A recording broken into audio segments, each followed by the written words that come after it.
Good afternoon and welcome to the show. I'm Luke McCormack. During today's show, we will discuss continuous diagnostics and mitigation, also known as CDM, to secure cyberspace with government and industry leaders.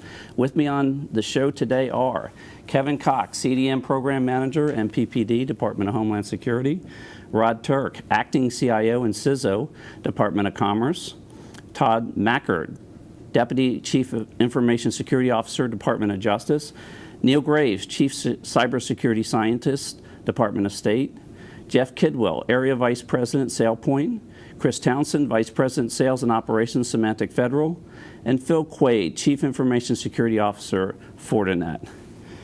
Well, this certainly is a timely subject. We have been on this journey for several years now, and it just occurred to me when we started this journey, we were starting to get into the cloud, not a whole lot of cloud stuff, enormous movement in the cloud, which makes this even more complex.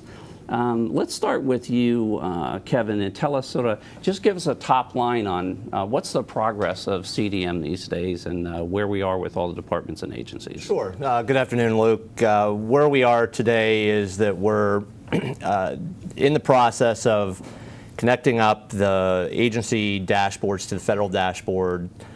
Through our initial phase, we've deployed sensors out, working with the agencies, Department of Commerce, Justice, and State, as well as all of the other agencies. Do we have all the agency dashboards done? We have 20 of the 23 CFO Act agencies, the cabinet level agencies. Wow. And then we're working with the non-CFO Act, the smaller and micro agencies, to finish out the initial deployment for their dashboard, and expect that to connect up at the end of June. And then as we bring on more of the non-CFO Act agencies, we'll get more and more visibility of that. So starting to get that federal dashboard operationalized at the NKIC, so that the NKIC over the next few months will develop their processes and procedures around being able to see all the summary data on the assets in the .gov space, and then to work and support the agencies in terms of identifying when there's a critical vulnerability, for example, where that potentially is in the federal space, and then support the agencies to help get that patched, as well as other things. Everyone's through phase 2, or everyone's through phase 1, certainly, into phase 2. That's so we're wrapping up phase 1 through the rest of the summer. Right. Phase 2 runs. Explain to the audience what phase 1 is, just top Sure. line, and just. So with phase 1, what we're looking at is to get hardware and software visibility at the agencies, so that we can also have an understanding of their vulnerability posture as well as configuration posture. Phase 2 is about understanding who the users are, so helping to get the agency's visibility of their credentialed users as well as their privileged users as well. And then further, we're looking to, in the process of moving into phase 3 and phase 4 as well. And we can talk more about that here. What's on the network, who's on the network, and I'm sure these networks are lighting up like a Christmas tree, and there's a lot of stuff that's being discovered. Rod, tell us what's happening over there at Commerce, and how are you guys doing? Where are you in your phases, and just how's the overall the CDM program going for you guys? So our experience is much like Kevin has talked about. We're wrapping up phase 1. We've got all of our components that are participating, and we're sending information up to the dashboard. We have pretty much what we would call a bake-in period, so that we can kind of get used to the information that's being presented, and our components then can start to find ways to use that, because frankly there's a lot of data that comes out of the tools that we're using. Right. A lot of data. Tree. All of a sudden this lights up, a lot of information there that you have to start looking at. Yep. And so what we're looking for is not only just the standard information or knowledge that we gain from the CDM program in a CDM sense, but with all of that data, what is then the next step to be able to develop some knowledge, additional knowledge out of that data? We think that there's other pearls there that we might be able to find and use from a security perspective to help us protect our systems. Sure. Phase 2, we're moving forward with phase 2. When you talk about progress and benefits of CDM, I think you, at least I do anyway, look broader than the CDM program. So for us, one of the big progresses that we've had is just being able to bring together all of the components within the department in a shared services kind of way. This is huge. It's huge. We've never done this before. CDM is actually an icebreaker for us when it comes to that, especially when you're talking about a very highly federated organization like the Department of Commerce. You know, we have fish, we have economic data, we've got, you know, broadband, you know, responsibilities, census, patents, you know, those kinds of things. Very broad set of functionalities that from a functional standpoint don't necessarily lend itself to collaboration, but clearly when it comes to IT, there's touch points across all of those, especially as we see in the CDM program, that we can actually get some benefit from. Sure, and you know, there's no doubt there's an incredible amount of economic data that people would love to get their hands on, and you're going to make sure that they don't. And speaking of identity management, et cetera, Jeff, tell us what you're seeing as far as programmatics and the involvement that you've had with CDM and some of the work that you're doing with some of the departments and agencies. Sure, Luke. As you mentioned, SailPoint's a leader in identity governance, and as Kevin mentioned, Phase 2 is all about managing who's on the network, and that's directly what SailPoint does. That works these days, right? Yeah, absolutely. Right. You know, it's getting more and more complicated. For the last couple of years, in 2016, we were part of the different teams that were part of 3 awards in Phase 2, both 2F, Priv, and Cred. So for the past 2 years, we've been supporting the primes and DHS CDM program office in executing on these task orders and deploying the solution that they're fielding specific to those different task orders. So what the end result of that has been is, in the case of 2F, they've stood up in supporting both Phase 1 and Phase 2 for all the micro agencies. In the case of Cred, I think we now have fielded SailPoint and that Cred solution, which establishes a master user record or an identity data warehouse for every identity on that given agency's network. And we've installed this solution in 22 of the 24 CFO agencies, and I believe we've gotten word that another one is coming on board and going to install the same solution. So we're making significant progress. Super impressive. Very important to understand who's on the network and what they're doing. Todd, how are we doing over there at DOJ? You guys have been at this a while now. You had a good baseline. You were doing CDM before it was CDM back in the day. How are things going over there in regards to where you are on this program? Things are going well, and you're right.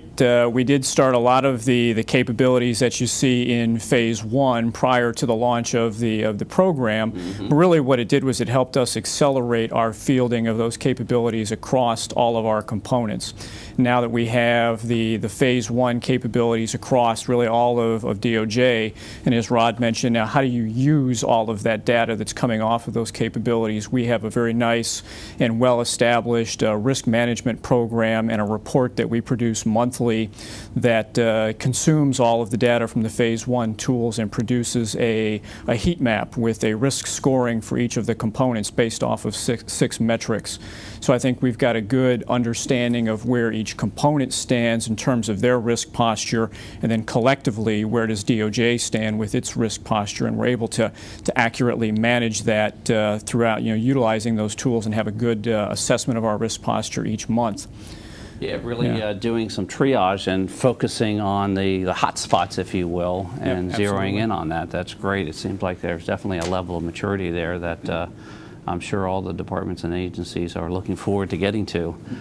Chris, how about at Symantec? You guys have a pretty good command out there about what's going on across these departments and agencies. Can you give us glean some insight as to what you're seeing from a semantics perspective as you're looking across these departments and agencies? Yeah, absolutely, Luke. So we did a lot of work in Phase 1, with a lot of the folks here at the table at State Department and DOJ and DHS in particular. We believe that Phase 1 was very successful, and the implementation of the dashboards in Phase 2 is going very, very well, and we're looking forward to defend and beginning to tie the network visibility into the endpoint visibility and moving forward. But yeah, the standardization, the controls, the visibility that was provided in Phase 1, I think, has been beneficial to all of the agencies involved and raised the overall security posture of the civilian agencies. It's just amazing the level of capability there with the sort of homogenizing that capability and then being able to bring that up and start to actually triage it is impressive. How about at state? How are we doing over there? Another very complex department level organization that's got a lot of different operating moving parts underneath of it. How are you guys doing with the CDM rollout over there? Well, Luke, we, just like Rod over at Commerce, we're huge. We have a massive mission space, various functionality worldwide. And CDM is great, in my opinion, solely because we had a capability that was more or less CDM Junior. And what CDM is allowing us to do is it's acting as a catalyst to further. We called it CDM Phase 0 for those that may not know. Right. Some of the origins of the CDM program came from some things that were happening at state and some things that were happening at DOJ that sort of came together to institutionalize this. So. Yep. So it's really CDM is acting as a catalyst for our information security continuous monitoring program. It's really allowing us to grow it as a security function throughout the department. It's promoting our way ahead with ongoing assessment and ongoing authorizations and allowing our risk appetite to be more under control. Yeah, and then to be able to really feel more confident about taking on some of those risks and balancing them, knowing what you know now in that program. Phil, how about at Fortinet? How are we doing there in regards to, once again, another vendor partner here that has a broad perspective of many different departments and agencies? What are you seeing out there? Yeah, I think that CDM's time has come. It's been around a long time. In its birth, it was ahead of its time in that it was focused on continuous monitoring, and then some might have said that it had to do a little bit of catch up or it added mitigations to its name. But I think that's behind us now, and that we collectively and the CDM initiative is in the private sector solutions have now caught up with each other, right? So my company Fortinet, its specialty, of course, is extraordinary connectivity and integration of all parts of your network. So how does that support CDM? Well, CDM is fundamentally about, I think, I don't mean to speak for you at DHS, but fundamentally about visibility and control and doing so in cyber relevant time. And so that's why I think where CDM's aspirational notions birthed many, many years ago have now greatly aligned with the types of things that Fortinet and other companies as well are doing, where you can essentially go from sensing to sense making to acting inside the decision cycle of the adversary. So I'm kind of bullish about helping out departments and agencies implement some of these great technologies. Fantastic. All right, well, we're going to move into more specific program, and maybe we can talk about something that's happened in your department or agency or with the partners here, maybe something that they've done working with the departments and agencies that they'd like to share with the audience. Chris, let's start with you. I'm sure there's numerous topics and numerous activities that you guys are doing, but just pick one that you can tell us the progress of a program that's really something that Symantec is proud of. Sure. So, and again, the phase 1 with CDM was so broad with certainly the endpoint security aspects too, and then phase 2 with Jeff with identity management has been tremendously successful. There's also been great success around network access control. But in terms of Symantec, the security and visibility of the endpoint and the asset management components. So we're doing a lot with asset management. In fact, it's state is a large partner of ours in CDM to identify the devices on the network and be able to do proactive patch management and driving that as a standard and providing that visibility back to the dashboard, I think, is a great example of some of the impact that CDM phase 1 has had on raising the security posture. Fantastic. Rod, how about at Commerce? Can you give us an example of, as you were rolling this out, sort of a specific piece of this program that you guys want to highlight here? So I'm going to go back to a basic cybersecurity tenet, and I know it's rather trite and overused, but you can't secure what you don't know you have. Right. right? So, and you know, again, that's probably an overused phrase, but let me explain why I think Sounds incredible to hear that to the average user, but super important and Yeah, a it is. real issue, right? It is, and what I've found with the CDM program, a couple of things. I mean, the software and hardware asset management pieces of Phase 1 are really key to rapid response and resiliency in a cybersecurity sense, being able to identify where your exposure is and where you may be exposed to a vulnerability, and then being able to remediate that very quickly. The other thing that's interesting about this, and we've been doing some work with the intelligence community, I would love to be able to take the mountains of intelligence information that I know is out there somewhere and use predictive analysis, maybe some AI applied to it. We're just really not there.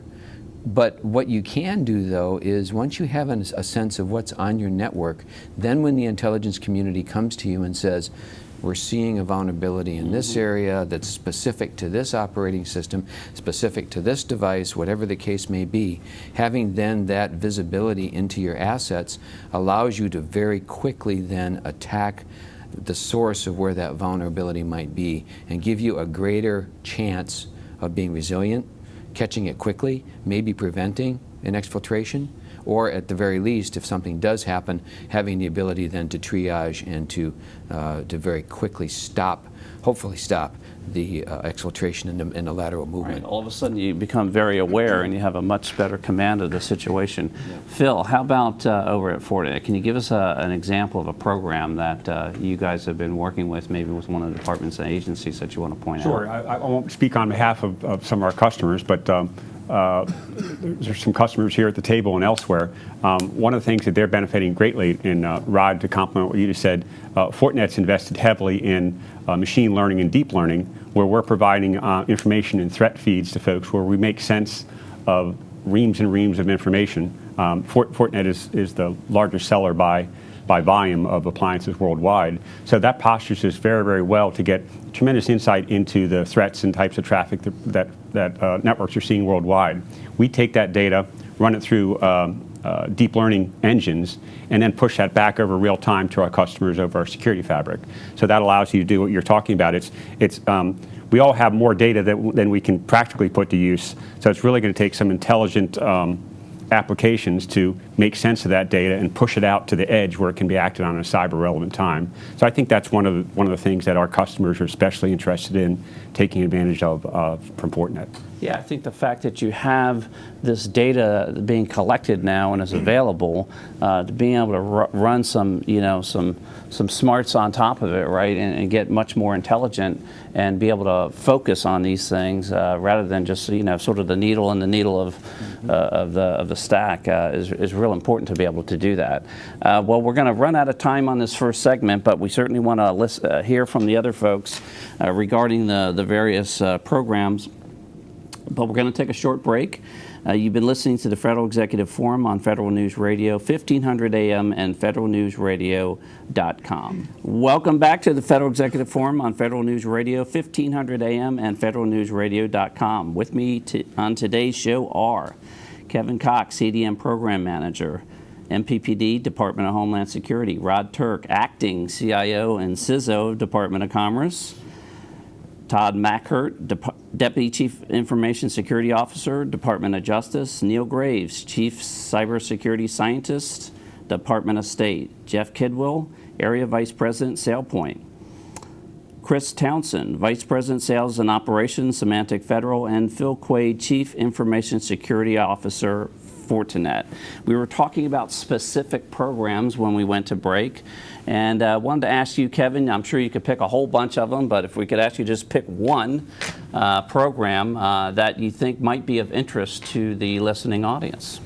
I think the key, one of our main objectives starting out was to get the federal dashboard set up, and it's quite an accomplishment looking back over the years, looking at how the federal government did cybersecurity before, to be able to start to get, as mentioned, some of the earlier responses, in cyber time, in near real time, an understanding of what the federal landscape looks like. Sure. And as Rod had pointed out, it will enable us and enable the agencies, more importantly, to be able to zero in quickly, address critical vulnerabilities, and where we want to get the federal government is not just keeping up with the threat, but in front of the threat, so that we can ensure that we're reducing the attack surface of vulnerabilities that adversaries can exploit. And then as we move into our future phases, be able to work to support the agencies to get them capabilities to quickly identify incidents as if they occur, and then be able to remedy, mitigate, recover from those incidents. Sure. Phase 1, into 2, you're really laying the tracks down to set the table, right? That's right. And with that dashboard capability, really getting to that higher order activity that we're all so very interested in. Neil, how about at Department of State? Can you give us a specific example of something that you guys have pursued in the CDM program over the last year that's made a big impact over there?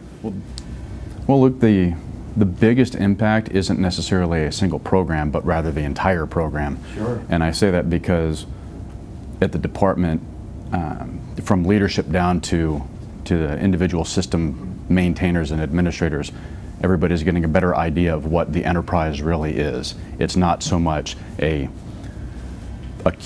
individual systems, but it is that aggregate of everything that we have, not just here at CONUS, but worldwide, 170 countries.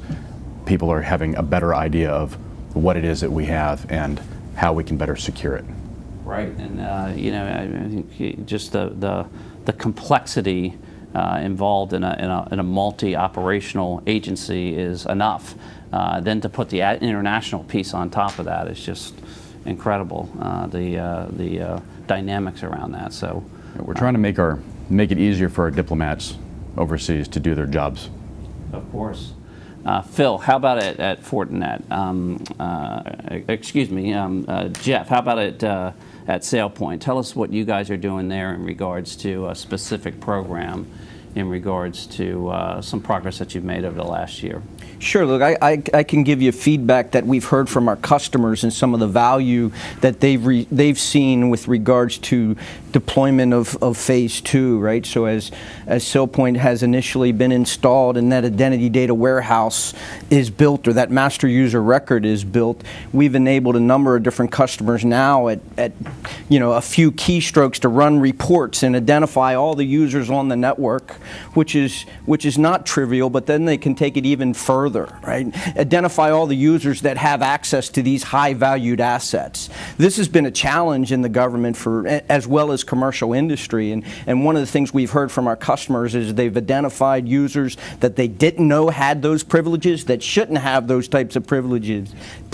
They've identified users, they've identified orphaned accounts, they've identified inactive accounts that still have privileges on the network when they should not have those types of privileges. This is all the value that our customers have communicated to SailPoint that they've seen. Yeah, it's amazing the amount of discovery you get when you're looking at what's on the network, right? And I think that raised the community's eyebrows. And then when you start looking at who and what are they doing and why are they there, or why do we have these accounts, another eye-opening activity.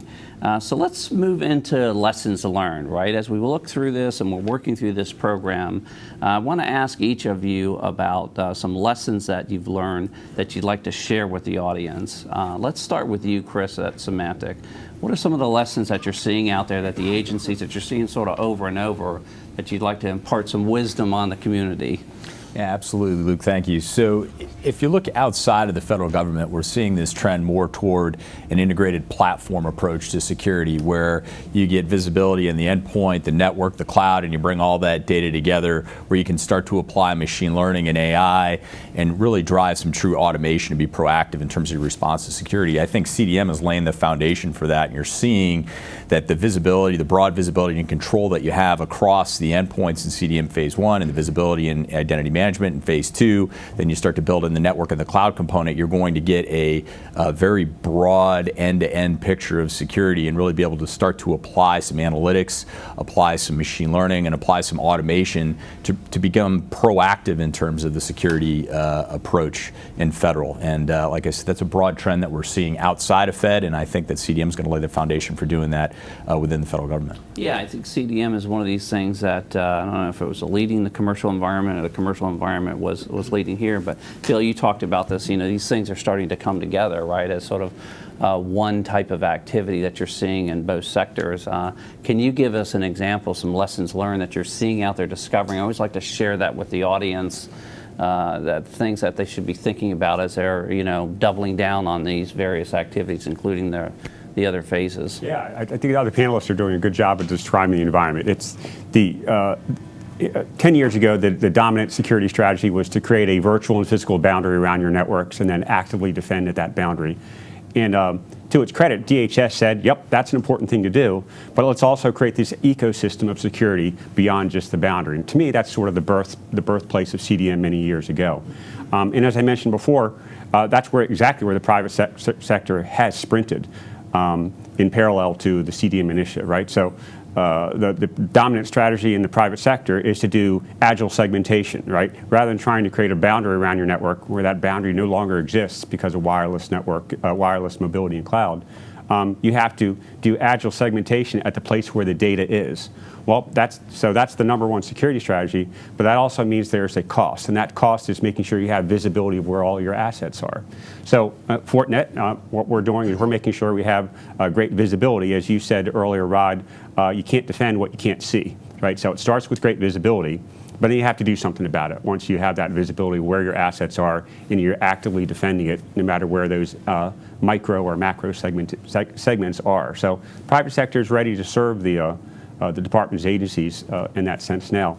Even Neil, when you talked about your application, state's application is very, very different than some of the other departments at the table, right? So state is fundamentally a worldwide deployment. So the way they will architect their network is going to be a little bit different perhaps if you have a more domestic-centric department or agency. The good news is that the private sector has solutions that can work for geographically centric departments and agencies, in the opposite, as well as cloud versus non-cloud, right? You don't want to have to necessarily defend your networks differently if you're have virtual appliances in the cloud versus physical appliances in your data center. So the best commercial solutions can integrate across both virtual and physical and domestic and foreign. Yeah, I mean, again, as we start to sort of trend towards the commercial market, it's fantastic that we can use the same type of tools and techniques and methodologies that the commercial customers are using as well. Todd, as I mentioned before, DOJ's been at this a while. I'm sure you have some lessons learned that you'd like to, maybe you can just point out one that you can impart some of that wisdom with the listening audience. Yeah, one of the first lessons that we learned with as broad of an environment as we have at DOJ with our components is that really one size doesn't fit all for a deployment strategy.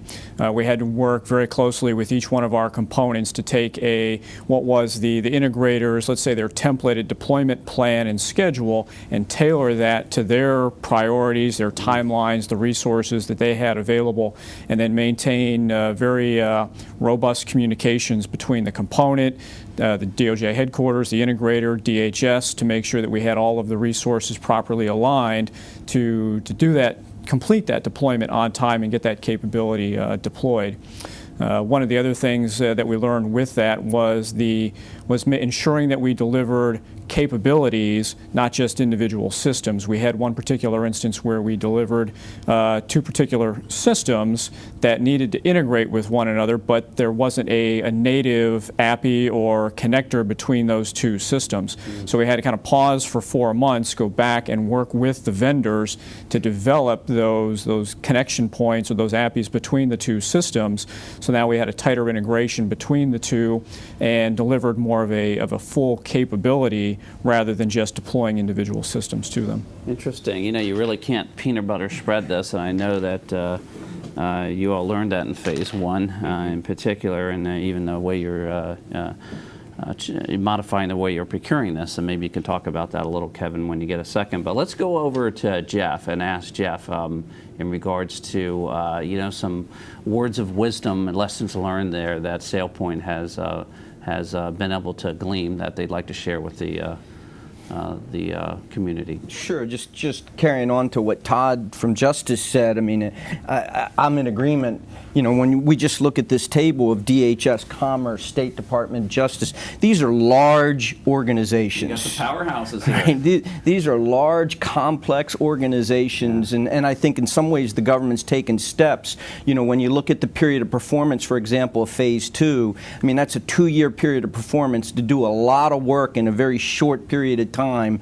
That's asking a lot, right? And so I think to some extent with the changes to defend and extending that period of performance and they're becoming more of a partnership with the program office in installing and implementing and taking it over a longer period of time to really impact change is one area. A second area, I think, a second lesson learned is the classic carrot or stick approach. And I say that meaning, in my opinion, no matter how you want to look at it, CDM is still looks like Big Brother telling Little Brother what to do, right? And there's some resistance at the different agencies because they don't necessarily have the assets or the resources, and here comes Big Brother telling us what to do. We got to improve the security posture of the network. So a carrot versus the stick is always a better approach. You've got to show value to those agencies. You got to show where they can see what this will do for them,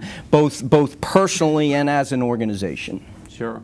Well, I see Mr. Turk's head spinning there, and he's in. You're in a unique situation now, right? You've been there since the beginning of the CDM program, and certainly had a lot of great input as the CISO, now as the acting CIO for some period of time.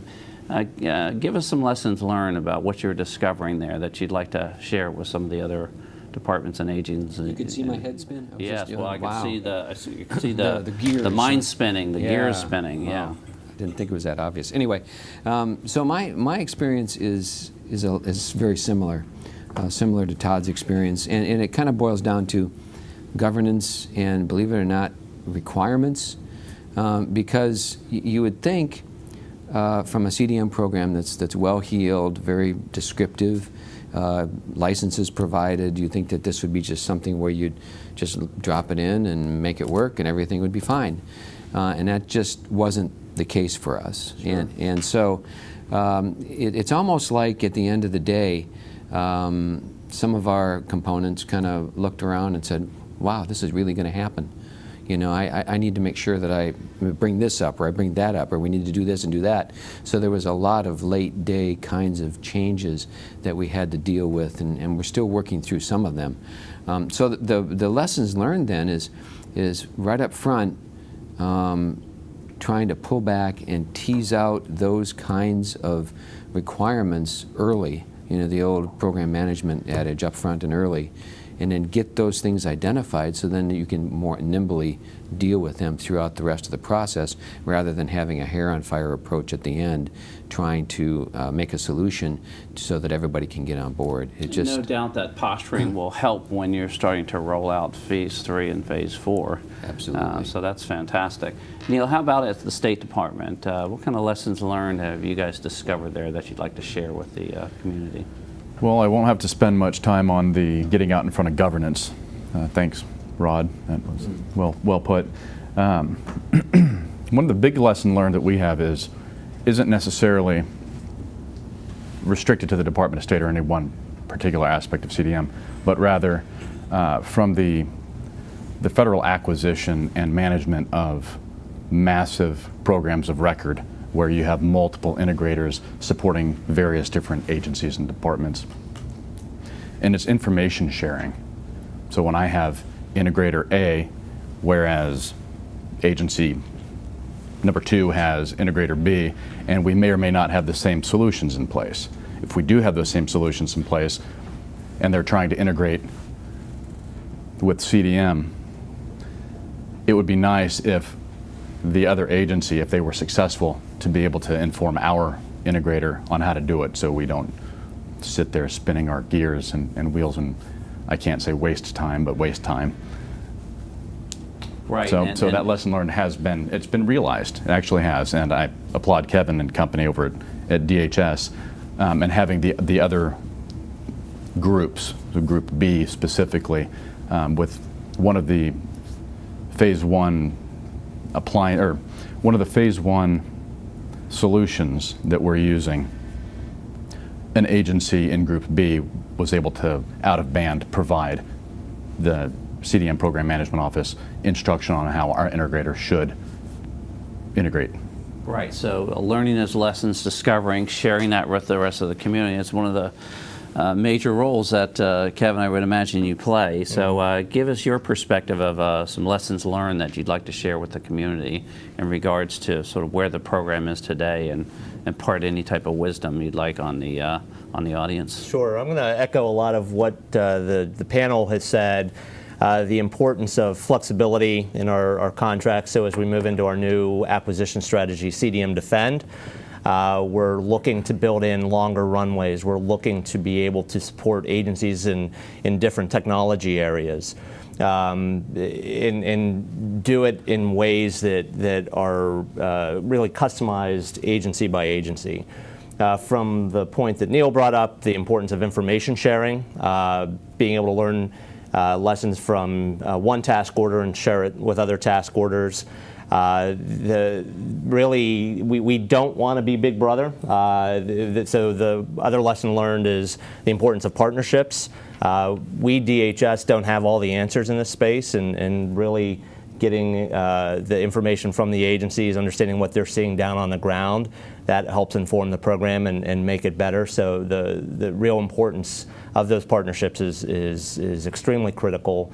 And then the final thing I would say is that at the end of the day, I think the difficulty of all this work is not necessarily the technology. It's really the people and process. So the importance of governance, the importance of communication, all of those lessons learned have helped inform the program, so that as we move forward, we'll only get better and better in terms of the support we're providing to the agencies, and then our partnerships with industry to just make that move forward smoothly and well. Yeah, I think just having that continuous feedback loop is very critical, right? And the fact that you've chopped this up in phases, and Block A learns from Block B, or Block B learns from Block A, et cetera, has been extremely powerful. And you guys have done some great modifications as you've moved along. Again, the procurement strategy in particular, right? One size doesn't fit all. It never does, right? I think we've all learned that. And the technology and the environment's changing a lot, right? That's just a reality, and we have to keep pace with that. Okay, so we are going to wrap up this segment and talk about priorities and look towards the future, but we're going to take a short break. You've been listening to the Federal Executive Forum on Federal News Radio 1500 AM and federalnewsradio.com. Welcome back to the Federal Executive Forum on Federal News Radio 1500 AM and federalnewsradio.com. With me today, we've got Kevin Cox, Rod Turk, Tom Mackert, Neil Graves, Jeff Kidwell, Chris Townsend, and Phil Quade. We were just talking about lessons learned, had a great conversation there, and we're going to talk about priorities now. And what are your priorities for the next year?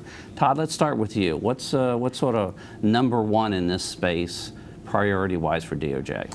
Sure. I think for the next year, we're going to really focus on rounding out our credential and access management capabilities for our general and privileged users. As we mentioned earlier, Justice has a solid foundation for the Phase 1 capabilities, and where we've really been able to leverage the CDM program was for Phase 2.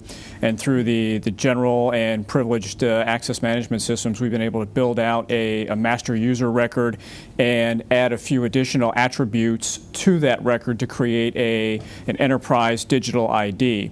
And with that digital ID, we're going to be able to take and automate what used to be some siloed manual processes for onboarding users and creating their accounts and all that entire account management process as they move throughout DOJ. And through that, we'll be able to automate that, gain more access and visibility, and have better controls over the rights and permissions that people have in their accesses. So I think that's going to be a key going forward. It would be fantastic to have that capability, onboarding, right? Great experience, right. And also be able to do it when they offboard, right? So you don't have these dormant accounts, et cetera. Chris, how about with Symantec? What do you see as priorities in your domain and across the community for the next year? Yeah, we're really excited about CDM Defend. So that's right in our wheelhouse. It's such an evolving space right now, and we're looking forward to working with the agencies and the integrator community. If you think about what's happening right now, the move to the cloud and the move from the current TIC architecture to the future state TIC architecture, TIC 3.0, if you will, and how the TIC architecture needs to evolve to support the cloud. And as was mentioned earlier, the boundaryless environment that we're facing today as we move to shift security policy more to the user and securing the data and the applications themselves, whether reside on-prem or in the cloud. This all falls right in the wheelhouse of CDM Defend and a lot of what we're doing at Symantec. So we're excited about partnering with the agencies and the integrator community on moving forward with CDM Defend. Fantastic. Here comes Defend, right? Kevin, give us the priority of the program, right? The CDM program at large in regards to where we're going to stand in the next year. Sure. So what we have done so far is really laid the foundation with the first phase, which was understanding what was on the network. Second phase, understanding who was on the network. So now we're moving into phase 3, understanding what's happening on the network. We also have phase 4, which is about understanding how data is protected. So in terms of what we're looking at in the next year, working with the agencies to focus for the first time in regards to cloud security, focus on mobile security. We also want to start to achieve one of our objectives for the program, which was transforming the way that we monitor cybersecurity posture. So rather than the old manual processes of authorizing our systems, we want to get into ongoing assessment of security controls with the goal towards ongoing authorization. So once a system is authorized, you monitor thereafter. And you are able to understand the security of that system, the risk management around that system. So that's going to be a key initiative for us in the next year. Big enabler, and it's not just a one and done, and we get rid of the paper tiger, and we have a much more robust and much more meaningful capability to monitor those environments as they change, right? And the one other thing I would add is that we're going to be starting in on phase 4 with some proofs of concept with some of the high-value assets in the federal government to start to get additional data protections in place just to make sure that that most critical data is protected. So we expect to start to dive into that. Fantastic. Maybe you can elaborate a little bit that on our last round of questions. Jeff, how about at SailPoint? What do you see as far as the priorities out there for the next year? So I would, again, just add on to what Todd was saying earlier, and that's a good example for our priorities, right? So CDM Phase 2 was about identifying who's all on the network. Justice, as an example, is taking it to the next level in that they've identified now who's on the network. Now they're governing that person on the network through automation, right? So now you're identifying who's on the network, the entitlements that they have. Should they have those entitlements? And if the answer to that is no, then you need to automatically remediate that. So now as you join a company, you're automatically provisioned for certain things, and you're governing that identity through the life cycle as they progress and go from one part of the organization to another part of the organization, and through automation you're monitoring what access that user has. So taking the phase 2 CDM deployment to the next level in automating the process. And really turning on that capability. Well, we have about 12 minutes left, and we're going to sort of, for those that we may not have talked about priorities with, you can bundle that in with your sort of looking at the future there. We're going to start with you, Phil, at Fortinet. Give us a sort of a paint a picture of what you see as the future, and maybe start with the priorities in the next year.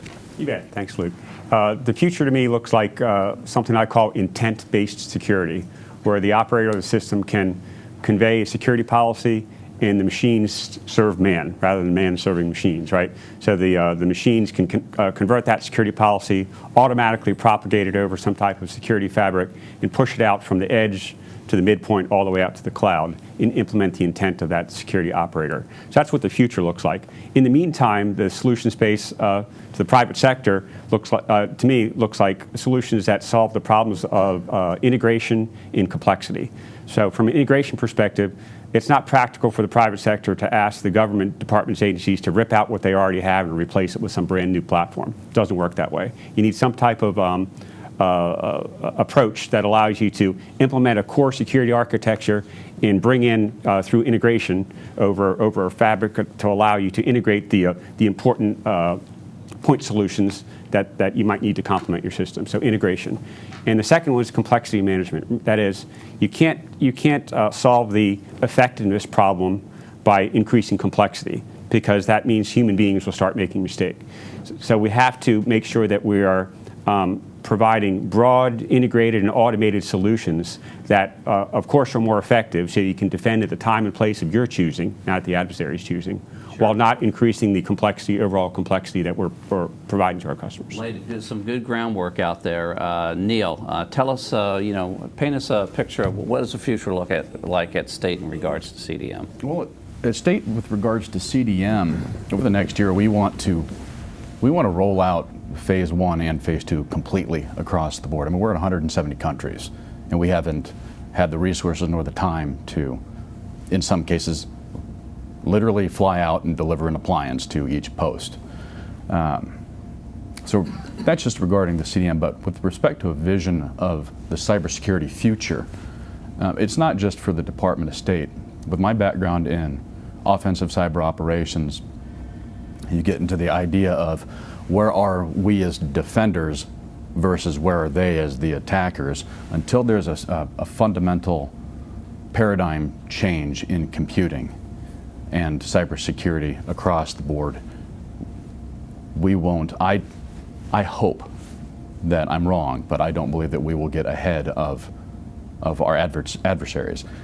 With that said, the future looks bright with the up-and-coming industry, with new technologies being developed every day, and as long as we can get our government bodies in place and working with those vendors and with industry to come up with that next paradigm shift.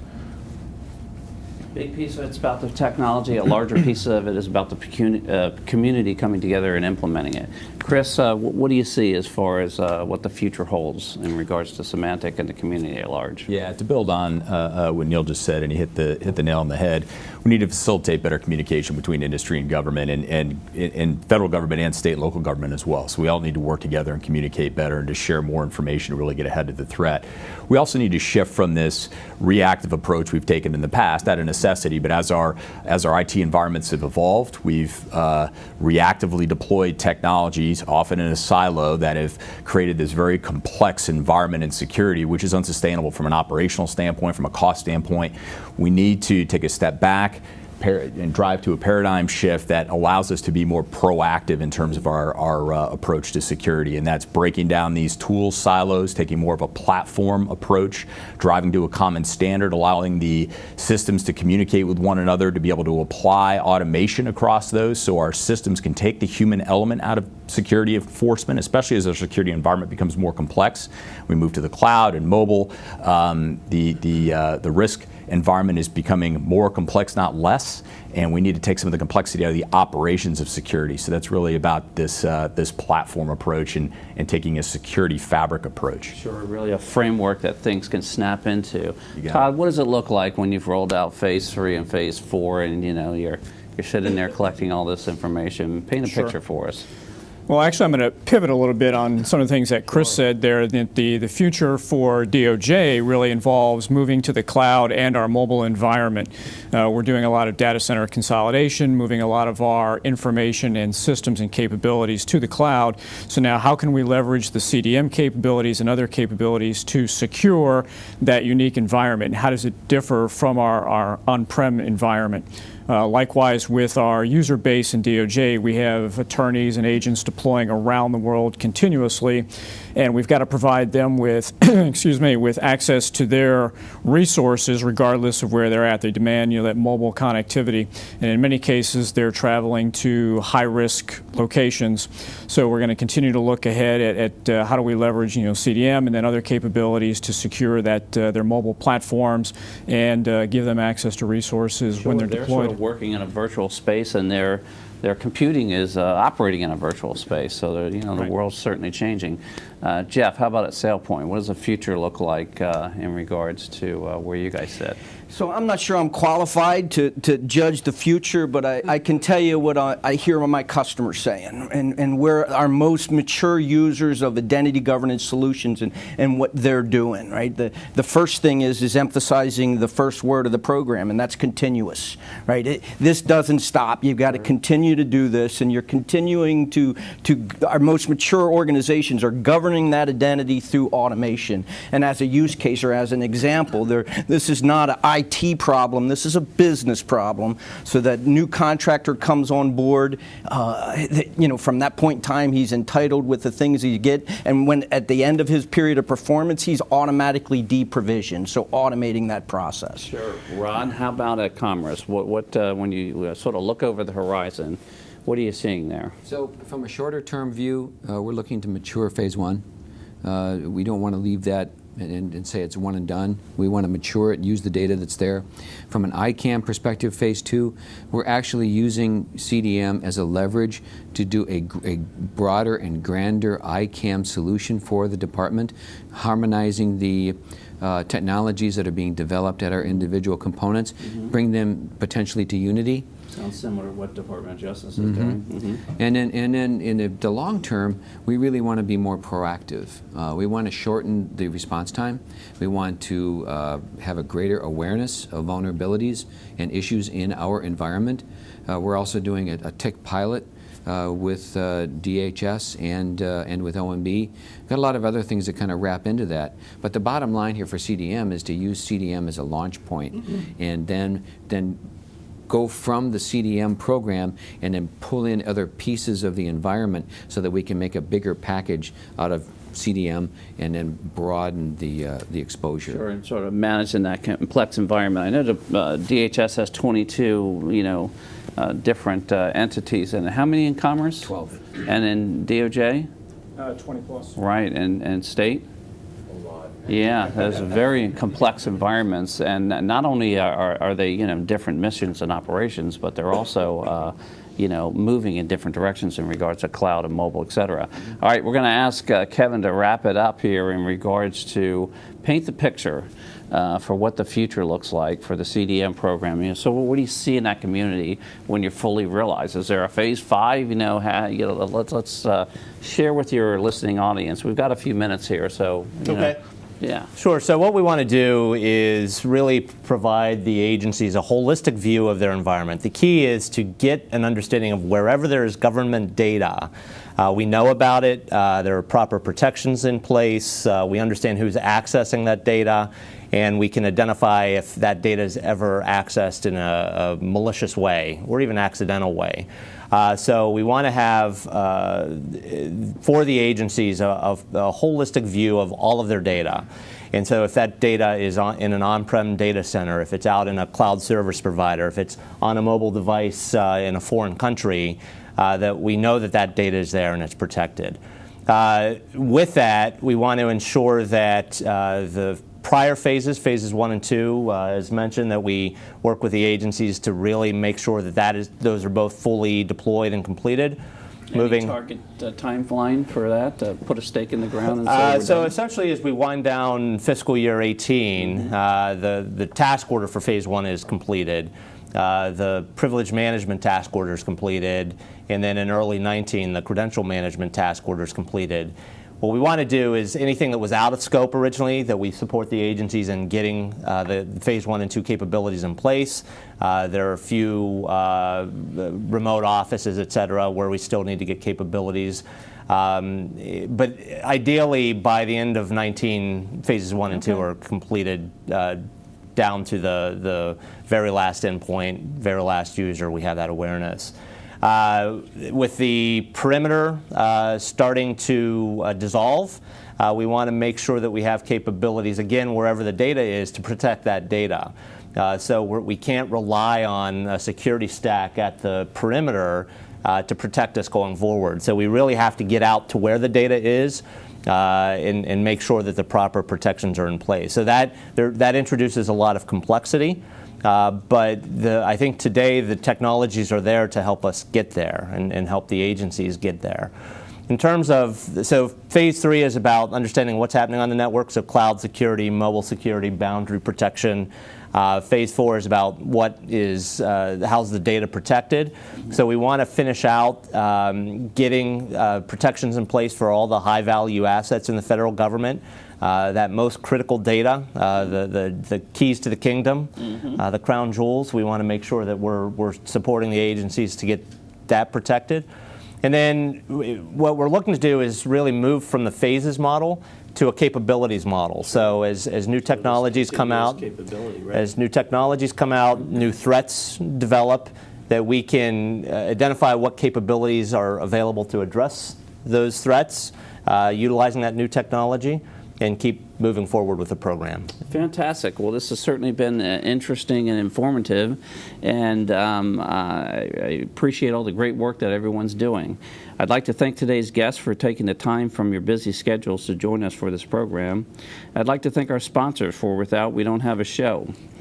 I'd like to thank the good people here at Federal News Radio that make this program so successful and enjoyable. And most of all, I'd like to thank the listening audience out there that tune in every month. You've been listening to the Federal Executive Forum on Federal News Radio, 1500 AM and federalnewsradio.com. Boom. Good wrap up there. Yeah, that was perfect. Hey, Luke, that was one.